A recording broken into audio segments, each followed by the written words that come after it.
오늘 우리에게 주시는 하나님의 말씀은 요한복음 1장 19절에서 28절입니다.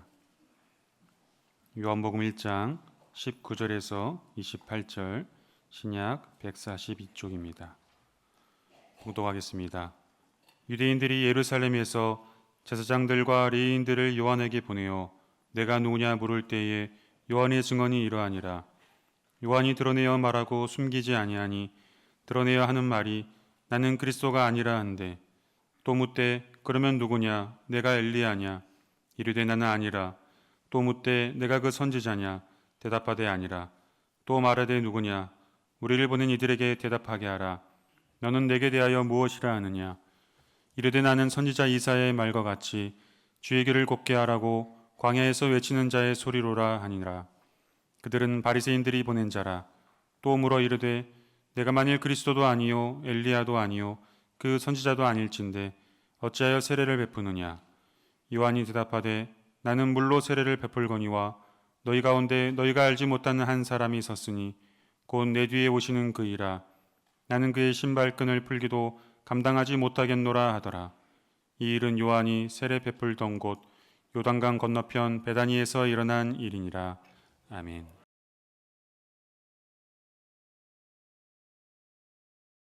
내가 산을 향하여 눈을 들리라. 사랑하는 여러분, 도대체 그 산이 무엇일까요?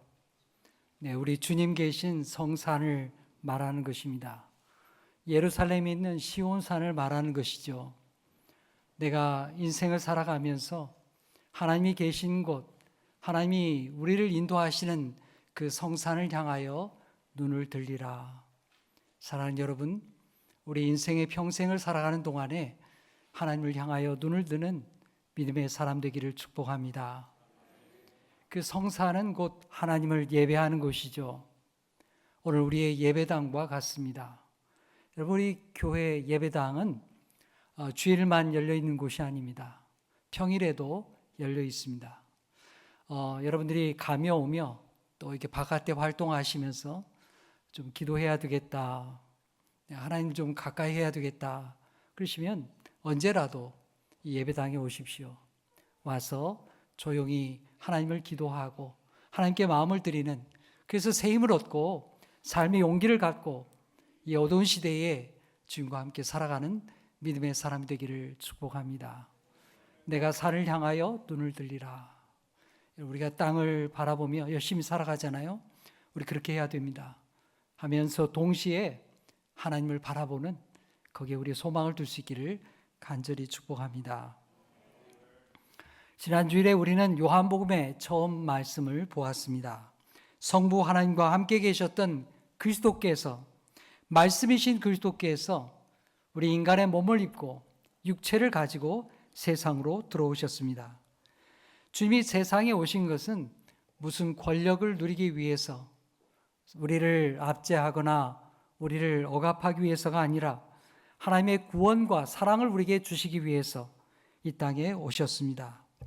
우리의 연약함을 감당하기 위해서, 우리와 함께 거하기 위해서, 우리와 함께 살려고 이 땅에 오신 것입니다. 우리에게 오신 예수님에게는 그리스도의 영광이 나타났습니다. 하나님의 은혜와 진리가 우리 예수님에게 충만했습니다. 예수님은 사탄의 권세를 물리치고 또 질병을 치료하시고 또 하나님 나라의 복음을, 예수 그리스도와 함께 온 이 하나님의 나라에 대한 복음을 전파하셨습니다. 예수님을 통하여 하나님의 통치가 우리를 다스리고 진리 가운데로 인도하는 그 하나님의 통치를 우리에게 가르쳐 주신 것입니다. 오늘 말씀은 예수님보다 먼저 활동하기 시작했던 그리고 예수의 길을 예비했던 바로 세례 요한에 대한 말씀입니다. 마태, 마가, 누가복음, 이 세 복음서를 우리가 공관복음서라 부르는데요. 이 공관복음서에는 세례 요한이 어떤 사람인가에 대해서 그 외적인 부분을 이렇게 많이 설명하고 있습니다. 세례 요한은 광야에서 활동하던 사람이었습니다. 그런 낙타토롯을 입고 살았고 허리에 띠를 띠고, 그리고 광야에서 메뚜기를 잡아먹으며 또 바위 틈 사이에 있는 석청을 먹었다 했습니다. 이 석청이란 다른 것이 아니고 바위 틈에 사는 그런 벌들이 이렇게 꿀을 모아놓은 것을 말합니다. 그러니까 그 바위 틈에 있는 벌집을 뽀개가지고 거기서 꿀을 먹었다, 그런 말이죠. 한마디로 말하면 이 세례 요한은 광야에서 거친 음식을 먹고 사는 그런 사람이었습니다. 그런데 요한복음을 보게 되면 다른 공관복음서와는 달리 이 세례 요한의 그 모습이 어떠한가, 인간적인 모습을 얘기하는 것이 아니고 보다 근원적인 세례 요한의 이야기를 우리에게 들려주고 있습니다. 달리 설명하고 있는 것이죠. 자, 우리 요한복음 1장 6절에서 8절의 말씀 우리 함께 읽겠습니다. 시작. 하나님께로부터 보내심을 받은 사람이 있으니 그의 이름은 요한이라. 그가 증거하러 왔으니 곧 빛에 대하여 증언하고 모든 사람이 자기로 말미암아 믿게 하려 함이라. 그는 이 빛이 아니요 이 빛에 대하여 증언하러 온 자라. 아멘. 세례 요한이라는 사람의 그 삶을 한마디로 말하게 되면 무엇이라고 말할 수 있는가? 오늘 여기 우리가 읽은 말씀 속에 한 가지 단어로 그걸 우리에게 가르쳐주고 있습니다. 그건 뭐냐 하면 증언입니다. 증언. 세례 요한이 어떠한 삶을 살았는가? 그의 삶은 그리스도에 대한 증언이었다, 이렇게 우리에게 가르쳐주고 있는 것입니다. 여러분, 증언이란 무엇입니까? 자신이 보고 들은 것에 대한 진술을 이야기하는 것이죠.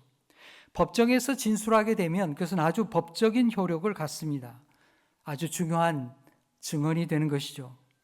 세례 요한의 증언이 무엇입니까? 우리가 방금 전에 읽은 대로 예수님께서 빛이라고 하는 것입니다. 자신이 빛이 아니라 그 빛에 대하여 자신은 증언하는 사람이라고. 그래서 자신으로 하여금 예수님을 빛이라고 증언하게 하고 예수님을 믿게 하는 것이 자기의 사명이라, 이렇게 말하고 있는 것입니다. 이처럼 세례 요한은 자기의 삶의 목적이 아주 분명한 사람이었습니다. 그의 삶의 목적은 앞에 말씀드린 대로 증인된 삶, 증언하는 삶이 그의 목적이었던 것입니다. 세례 요한이 요단강에서 세례를 베풀고 그래서 사람들이 구름대와 같이 몰려들게 되었습니다. 이렇게 되자 예루살렘에서부터 종교 지도자들이 사람을 파견했습니다. 도대체 저 사람이 누구냐 조사하기 위해서, 세례 요한을 조사하기 위해 보내게 된 것입니다. 자, 우리 19절의 말씀 함께 읽어보겠습니다. 시작. 유대인들이 예루살렘에서 제사장들과 레위인들을 요한에게 보내어 내가 누구냐 물을 때에 요한의 증언이 이러하니라. 네, 여기도 증언하니라 이렇게 말하고 있죠. 예루살렘에서부터 제사장들과 레위인들, 종교 지도자들이 도대체 저 사람 요한이 뭐 하는 사람이냐, 어떤 사람이냐 알아오라고 시켰던 것입니다. 어디서 만났을까요? 방금 전에 그 말씀 보면 28절을 보게 되면 요한이 세례를 베풀던 곳 요단강 건너편 베단이라는 곳에서 만나게 되었습니다. 여러분, 성경을 보면 베단이라는 지명이 여러 번 나오게 됩니다. 근데 이 베다니가 다 똑같은 곳이 아닙니다. 우리에게 가장 익숙한 곳은 예루살렘 근처에 있는 베단이라는 동네입니다. 이 베단이라는 동네는 예수님에게 아주 가까웠던 형제, 예수님을 잘 섬겼던 나사로 형제의 집이 있는 곳이 베다니입니다. 이곳은 예루살렘에서 가장 가까운 곳입니다. 나사로의 여동생들이 있었죠. 마르다와 마리아입니다. 하지만 오늘 말씀에 나오는 이 베다니는 예루살렘 가까이 있는 베다니가 아니라 갈릴리 지방에 있는, 갈릴리 호수가에 있는 베다니라는 다른 동네입니다. 자, 어쨌든 예루살렘에서 보낸 사람들이 이 갈릴리 지방에 있는 베다니까지 요한을 조사하기 위해서 찾아오게 된 것입니다. 그들은 궁금했습니다. 도대체 저 사람이 뭐 하는 사람이길래 이토록 많은 사람들이 저 사람을 따르게 될까 궁금했던 것이죠. 22절을 보게 되면 그들은 요한에게 말합니다. 우리를 보낸 자들에게 대답할 말을 주시오. 우리를 보낸 자들에게 내가 당신을 뭐라고 얘기할지 당신 좀 얘기를 해보시오. 그들은 요한에게 단도직입적으로 물었습니다. 당신은 누구시오? 거기에 대해서 요한이 말하게 되죠. 자, 우리 20절과 21절 말씀 읽어보겠습니다. 시작. 요한이 드러내어 말하고 숨기지 아니하니 드러내어 하는 말이 나는 그리스도가 아니라 한데 또 묻되 그러면 누구냐? 내가 엘리야냐? 이르되 나는 아니라. 또 묻되 내가 그의 선지자냐? 대답하되 아니라. 그들의 질문에 대해서 세례 요한은 세 가지로 부정적인 대답을 하게 됩니다. 요한은 자신이 그리스도가 아니라고 했습니다. 또 엘리야도 아니라고 했고요. 그리고 그 선지자도 아니라고 말합니다. 사람들은 그만큼 이 요한에 대해서 궁금증을 가지고 있었다는 말입니다. 여러분, 예수님께서 나중에 제자들을 데리고 빌립보 가이사라는 동네로 가게 됩니다. 거기서 제자들에게 묻게 되죠. 사람들이 나를 가리켜 누구라고 하더냐? 그때 제자들이 사람들의 말을 예수님에게 옮겨주게 됩니다. 주님의 때가 가까울 때, 하나님의 때가 되었을 때 하나님께서 보내신 자가 오게 될 텐데 그 사람들이 바로 앞에 얘기했던 그리스도라든지 또는 엘리야라든지 또는 그 선지자라고 얘기한다는 것입니다. 예수에 대해서도 그렇게 얘기하고 있다는 것이죠. 오실 메시아 그리스도에 대한 약속이 구약의 말씀에 기록되어 있기 때문입니다. 그리스도에 대한 예언의 말씀은 우리가 이사야를 통해서 잘 알게 됩니다. 그렇다면 엘리야 선지자나 또한 그 선지자에 대한 말씀은 어디에 있을까요? 우리 좀 찾아보도록 하겠는데요. 엘리야에 대한 말씀이 말라기서 3장 1절에 나와 있습니다. 우리 말라기서 3장 1절 함께 읽어보겠습니다. 시작. 만군의 여호와가 이르노라 보라 내가 내 사자를 보내리니 그가 내 앞에서 길을 준비할 것이요 또 너희가 구하는 바 주가 갑자기 그의 성전에 임하시리니 곧 너희가 사모하는 바 언약의 사자가 임하실 것이라. 아멘. 하나님께서 내 사자를 보내겠다. 그러니까 하나님의 특사를 보내시겠다는 것입니다.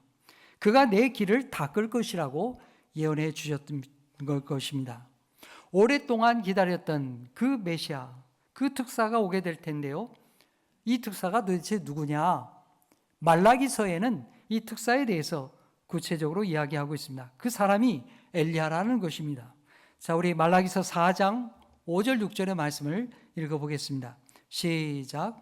보라 여호와의 크고 두려운 날이 이르기 전에 내가 선지자 엘리야를 너에게 보내리니 그가 아버지의 마음을 자녀에게로 돌이키게 하고 자녀들의 마음을 그들의 아버지에게로 돌이키게 하리라.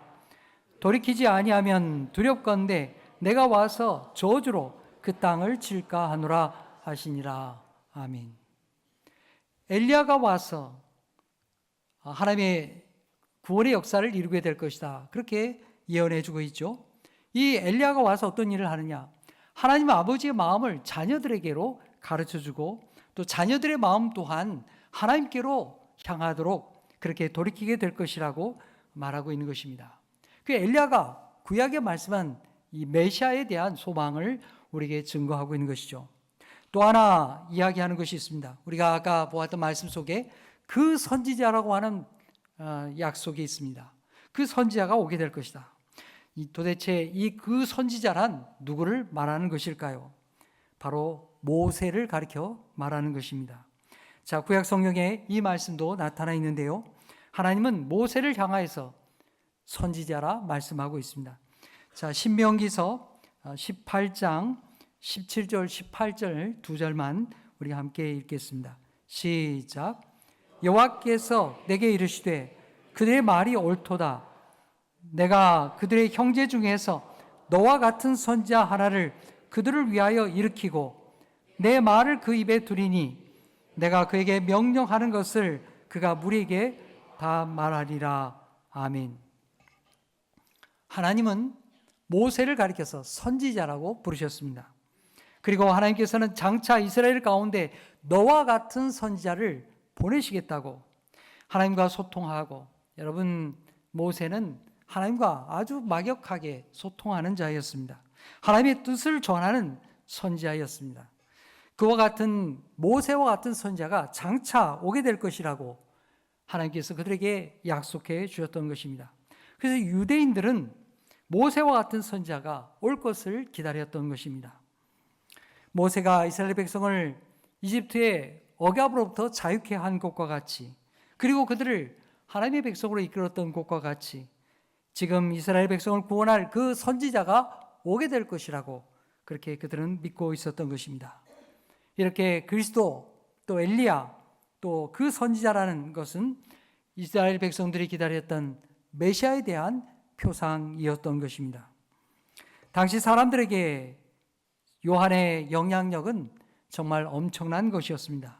수많은 군중들이 그의 말을 듣기 위해서 구름대와 같이 몰려들었습니다. 그리고 요단강에서 그에게 세례를 받았습니다. 사람들은 세례 요한을 자기들이 기다렸던 그 메시아 구원자라고 생각했던 것입니다. 자, 그렇다면 세례 요한 자신은 자기에 대해서 자신을 누구라고 생각했을까요? 오늘 22절에 예루살렘에서 파견된 사람들이 요한을 가리켜서 물었습니다. 그러면 당신은 도대체 누구란 말이요? 이것도 아니고 저것도 아니고 자신이 그 선지자라고 아니라고 한다면 당신은 자신에 대해서 뭐라고 얘기한단 말입니까? 그렇게 물었던 것이죠. 그러자 요한이 대답을 하게 됩니다. 자, 우리 23절의 말씀 읽겠습니다. 시작. 이르되 나는 선지자 이사야의 말과 같이 주의 길을 곧게 하라고 광야에서 외치는 자의 소리로라 하니라. 아멘. 여러분, 우리가 보통 당신 누굽니까? 이렇게 질문을 받으면 어떤 대답을 하시겠습니까? 저는요, 이름이 김아무개입니다. 저는 우리 부모님이 누구시고요, 내 고향은 어디입니다. 내 가족은 누구입니다. 나는 뭘 하는 사람입니다. 이런 대답을 하는 게 일반적이죠. 그런데 요한은 이런 대답을 하지 않았습니다. 나는 부모가 누구고 나는 가족이 누구고 이런 얘기를 하지 않았던 것입니다. 그런 걸 말하지 않는 대신에 그는 이사야 선지자의 말씀을 인용합니다. 이사야 선지자가 말한 대로 주의 길을 곧게 하기 위해서 보냄을 받은 자라고 했습니다. 광야에서 외치는 자의 소리라고 그렇게 자신을 나타내었던 것입니다. 여러분, 우리가 자신이 한 말에 대해서 소리라고 하면 여러분 어떤 어감이 느껴지십니까? 우리는 보통 말에 대해서, 자기가 한 말에 대해서 소리라고 표현할 때는 뭔가 잘 안 들릴 때 아니면 시끄러운 소리가 날 때 소리라고 표현을 합니다. 분명하게 알아듣지 못하는 그런 상황에서 소리라고 얘기하게 되죠. 하지만 우리말의 번역이 여기에 광에서 외치는 소리라고 번역됐습니다만은 이 본래적인 뜻은 이 소리, 못 알아듣는 소리라는 뜻이 아닙니다. 세례 요한의 뜻은 그런 것이 아닙니다. 여러분, 못 알아듣는 어떤 사운드, 시끄러운 소리 이런 게 아니고요. 요한의 말은 무엇이냐 하면 알아들 수 있는 보이스, 알아들 수 있는 음성이란 말이에요. 나는 예수 그리스도를 증거하는 음성으로 이 땅에 와 있다. 나의 사명은 예수 그리스도를 알아듣도록 증거하는 음성이다. 이렇게 요한이 말하고 있는 것입니다. 나는 광야에서 알아듣지 못하는 어떤 바람소리와 같은 자가 아니다. 나는 광야에서 외치는 자의 음성이요 예수님께로 인도하는 하나님의 인도자다. 그렇게 자신을 말하고 있는 것입니다. 여러분, 이 음성이라는 말도 예수 그리스도의 관계 속에서 우리가 이해할 수 있습니다. 여러분, 요한복음 1장을 보게 되면 예수님에 대해서 우리는 어떻게 표현하는 걸 보게 됩니까? 예수님을 말씀이라고 표현하게 되죠. 말씀이신 예수님을, 그 예수의 말씀을 전달하고 예수의 말씀이 집중할 수 있도록 전달하는 음성으로서 자기의 사명을 다하고 있다는 것입니다. 그는 광야에서 주의 오실 길을 예비하는 알아들 수 있는 음성으로 이렇게 자신의 사명을 하고 있다는 것입니다. 나는 그리스도가 아닙니다. 당신들이 생각하는 엘리야도 아니고 나는 모세와 같은 선지자도 아닙니다. 난 단지 말씀이신 예수님을 증언하는 그런 음성으로서 사명을 감당하는 것뿐입니다. 요한이 그렇게 대답을 하게 되자 예루살렘에서 온 사람들이 다시 한번 묻게 됩니다. 자, 우리 25절 함께 읽겠습니다. 시작. 또 물어 이르되 내가 만일 그리스도도 아니요 엘리야도 아니요 그 선지자도 아닐진데 어찌하여 세례를 베푸느냐. 당신이 그리스도도 아니요 또 엘리야도 아니요 또 그 선지자도 아니라고 한다면서 어째서 이런 세례를 베푸느냐, 그렇게 물었던 것입니다. 여러분, 지금 요한이 베풀고 있는 이런 세례는 그동안 유대교에는 없던 일입니다. 유대교는 이런 세례를 베풀지 않아요. 아주 특별한 예식을 요한이 하고 있는 것입니다. 그래서 이 요한에 대해서 왜 이런 일을 하느냐 그들이 물었던 것입니다. 요한이 이에 대해서 대답을 하게 되는데요. 26절, 27절 그리고 30절로 34절에 계속해서 대답을 하고 있습니다. 세례 요한의 대답의 요지는 단순합니다. 나는 물로 세례를 베풀게 되지만 내 뒤에 오시는 분은 성령 하나님으로, 성령으로 세례를 주신 분이다. 자, 요한의 세례는 예수님을 맞이하기 위한 회개의 세례에 불과하다는 것입니다. 자신은 말씀이신 예수 그리스도를 가리키는 음성일 뿐이요 예수님을 증언하는 소리요 또한 회개로 인도하는 안내자에 불과하다는 것입니다. 요한복음 3장을 보게 되면 예수님께서 니고데모라고 하는 사람을 만나게 됩니다. 이 니고데모를 만난 다음에 제자들과 함께 유대 땅으로 가게 됩니다. 갈릴리에서부터 유대 땅으로, 예루살렘 땅으로 올라오게 된 것이죠.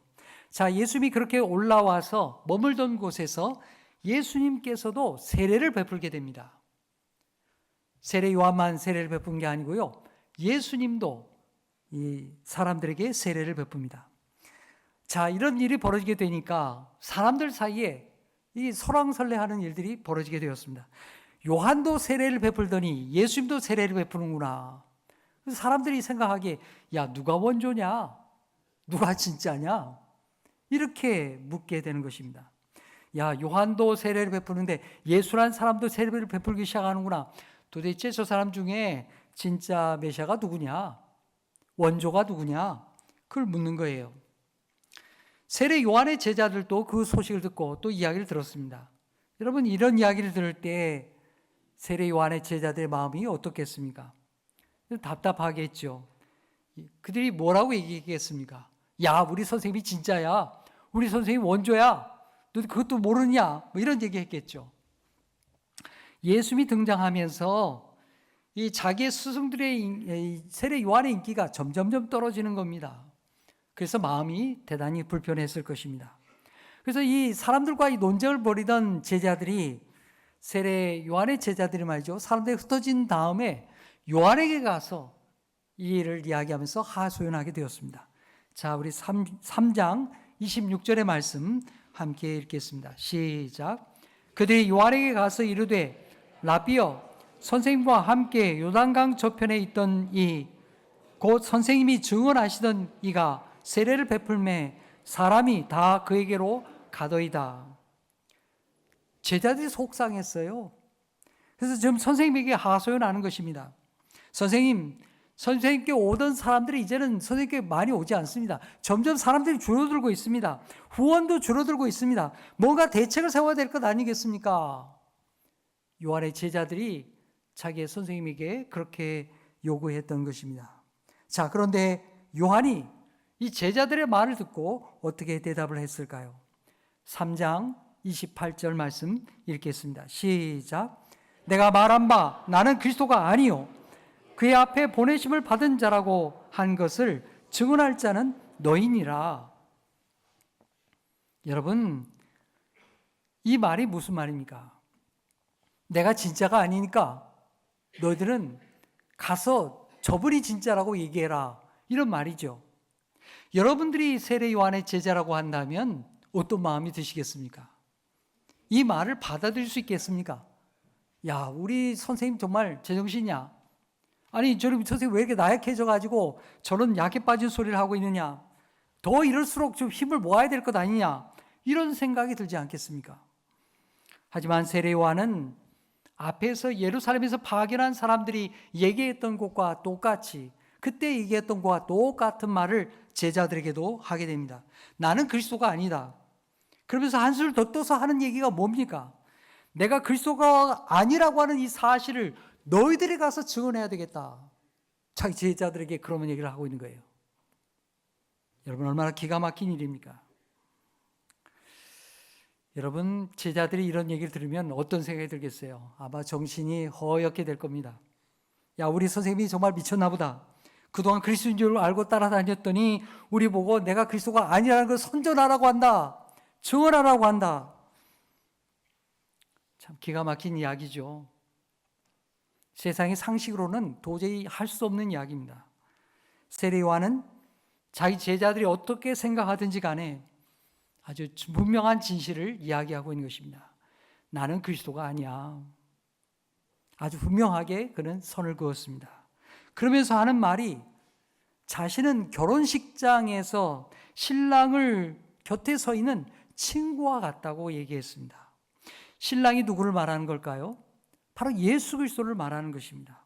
예수님이 신랑이고 자기는 신랑의 친구에 불과하다고, 자기는 신랑의 들러리에 불과하다고 그런 말하는 것입니다. 아직도 수많은 사람들이 세례 요한을 따르고 있습니다. 많은 사람들이 그를 구름대와 같이 따릅니다. 그런데 정작 세례 요한은 자기 자신을 가리켜서 나는 주인공이 아니야, 나를 그렇게 따를 일이 아니야, 그 이야기를 하고 있는 거예요. 자, 우리 3장 29절로 30절 말씀 읽어보겠습니다. 시작. 신부를 취하는 자는 신랑이나 서서 신랑의 음성을 듣는 친구가 크게 기뻐하나니 나는 이러한 기쁨으로 충만하였노라. 그는 흥하여야 하겠고 나는 쇠하여야 하리라 하니라. 아멘. 자신은 신랑의 친구 된 것으로, 신랑의 들러리가 된 것으로 충분히 기쁘다는 거예요. 여러분, 얼마나 대단한 사람입니까? 자기 자신을 알고 주님을 아는 사람이었습니다. 여러분, 장미꽃 꽃다발 준비할 때에 장미만 가지고 이렇게 아름답게도 합니다만은 그렇지 않고 이게 옆에 같이 덧붙여서 받쳐주는 꽃이 있죠. 예전에는 안개꽃을 많이 사용했습니다. 여러분, 꽃다발 만들 때에 이 안개꽃을 잘 받쳐서 이렇게 갖추게 되면 이 장미꽃다발이 더욱 아름답지요. 풍성하고 더욱 빛나게 됩니다. 안개꽃이 있어서 더 아름답게 느껴지는 것입니다. 요한은 자신이 바로 그 안개꽃과 같은 존재다, 그렇게 얘기하는 것이에요. 주인공 곁에서 예수님을 빛내기 위해서 정말 자신의 역할을 최선을 다해서 하고 있다고, 나는 그것으로 정말 만족한다고 그렇게 증거했던 것입니다. 그리고 마지막에 이렇게 말합니다. 그는 흥하여야 하겠고 나는 쇠하여야 하리라. 사람들이 여전히 자신을 따르고 힘이 자신에게 있지만은 그러나 그는 분명하게 선을 그어 말합니다. 여러분, 이 정도로 말할 수 있는 사람이 몇 사람이나 되겠습니까? 여러분, 밤에 달이 밝게 빛날 때가 있죠. 달이 차오르면 달빛이 점점 밝아지게 됩니다. 정월 대보름, 이제 우리가 1월달 지나고 있는데요. 정월 대보름 되면 달빛이 아주 밝습니다. 또 가을에 추석 때에 달이 또 밝지요. 사람들이 뭐라고 얘기합니까? 참 발이 다 밝구나. 보름달 참 밝다. 이렇게 얘기하게 되죠. 하지만 이게 과학적으로 엄밀히 말하게 되면 어떻습니까? 달이 밝은 게 아니라 어떻습니까? 달이 밝은 거예요? 달이 밝은 게 아니라 햇볕이 밝은 것이죠. 햇볕이 달을 반사해서 우리에게 비춰주고 있는 것입니다. 달은 햇빛을 반사하는 존재에 불과합니다. 달이 자체적으로 빛을 발광하는 존재가 아니라는 것입니다. 그러니까 달이 밝은 게 아니라 엄밀히 말하면 햇빛이 밝은 것입니다. 어두운 밤에 보름달이 환하게 밝은 것은 저 너머에 햇볕이 찬란하게 비추고 있기 때문입니다. 당시 로마의 지배를 받고 어두운 세월을 살았던 유대인들에게는 세례 요한이 정말 보름달같이 환하게 밝은 존재였습니다. 위대한 광명체로 보였습니다. 그래서 많은 사람들이 모여들게 되었고, 당신이 참 빛이냐고, 당신이 메시아냐고 그렇게 묻고 있는 것입니다. 많은 추종자들이 그렇게 묻게 되면 여러분 무슨 생각이 들겠습니까? 여러분 세례 요한이 어떤 마음이 들겠습니까? 야, 그거 뭐 나라고 못할 게 뭐 있나? 하면 될 거 아니야. 그렇게 많은 사람들 원하는데 내가 하면 될 거 아니야. 그 어려울 게 뭐가 그렇게 있겠어? 요한도 그런 유혹을 받았을 것입니다. 하지만 그렇다고 해서 요한은 그 길을 들어서지 않았습니다. 요한이 그렇다고만 하면 사람들은 구름대와 같이 그를 추종했을 것입니다. 야, 여기에 메시아가 왔구나. 그렇게 요한을 받들었을 것입니다. 그런데 요한은 자신을 속이지 않았습니다. 또 하나님을 속이지도 않았습니다. 여러분, 우리는 아닌 것을 아니라고 말하는 것, 그게 얼마나 어려운 일입니까? 그러나 요한은 나는 그리스도가 아니라고 분명하게 말하는 사람이었습니다. 여러분, 이게 정말 진실한 용기입니다. 자기를 부인하는 용기죠. 여러분, 이게 얼마나 어려운 일입니까? 다 힘이 모이는데 말이죠. 권력이 생긴데 말이죠. 사람들이 구름대와 같이 몰려들고 후원금이 생기고 많은 것을 모아주게 되는데 나는 아니라고 부인한다는 것. 여러분, 이게 참 쉬운 일이 아닙니다. 하지만 세례 요한은 분명하게 자기를 부인하는 사람이었습니다. 나는 빛이 아닙니다. 나는 참 빛인 예수를 반사하는 달에 불과한 사람입니다. 참 빛은 오직 예수 그리스도 한 분뿐이십니다. 사랑하는 여러분, 우리는 많은 경우에 다른 사람이 나를 알아봐 줄 때에, 나를 높여줄 때에 자기의 존재 의미를 찾는 경우가 많습니다. 그게 기쁨이 될 때가 많죠. 대표적으로는 연예인들이라고 할 수 있겠습니다. 화려한 무대에서 열광하는 팬들을 보면서 야, 내가 정말 살아있구나. 내가 정말 이런 인기를 얻고 있구나. 거기에 몰입하게 되는 것입니다. 여러분, 일반인들도 마찬가지입니다. 우리는 더 많은 사람들에게 알려지기를 원하고 또 많이 인정을 받기를 원합니다.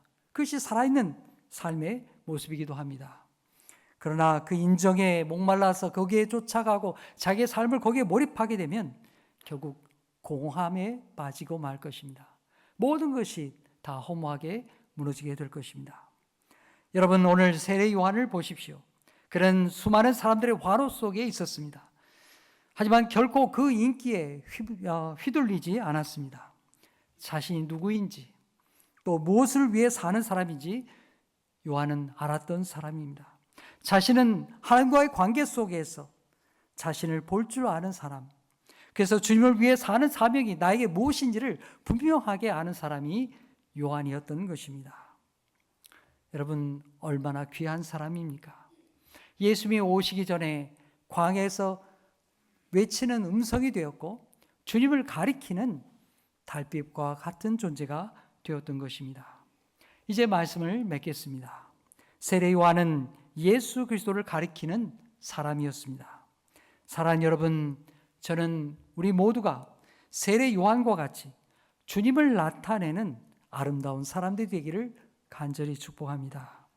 달이 햇빛을 잘 반사하는 것과 같이 우리도 주님의 빛을 잘 드러내는 사람, 또 이 험한 광야와 같은 세상에서 주님의 오실 길을 예비하는 분명한 음성이 되는 사람, 그래서 예수의 말씀을 알아들을 수 있도록 증거하는 하나님의 사람이 되기를 간절히 축복합니다. 여러분의 가정에서 또 일터에서 오늘 세례 요한과 같이 주님의 안내자가 되는, 그래서 주님의 환대와 구원을 함께 이루어가는 축복의 통로가 되시기를 간절히 축복합니다. 기도하겠습니다. 하나님 아버지, 오늘 말씀을 통하여 세례 요한의 삶을 배우게 하시니 감사합니다. 주님, 세례 요한이 많은 사람들의 관심을 받았지만 그는 자신을 부인할 줄 아는 사람이었습니다. 나는 빛이 아니라고, 나는 쇠하여야 하고 예수님이 흥해야 한다고 그는 고백했습니다. 주님, 세례 요한의 그 고백이 우리의 고백이 되게 하여 주옵소서. 우리도 요한처럼 예수님을 드러내는 사람이 되게 하옵소서. 우리를 보는 사람이 예수님을 알게 하시고 우리를 통하여 예수님이 증언되는 삶을, 증언되는 입술이 되게 하여 주시옵소서. 사람들이 빛이 없어 방황할 때에 여기에 빛이 있다고, 여기에 참된 환대와 구원의 교회가 있다고 증거하는 예수님의 사람들이 되게 하여 주시옵소서. 예수님의 이름으로 기도하옵나이다. 아멘.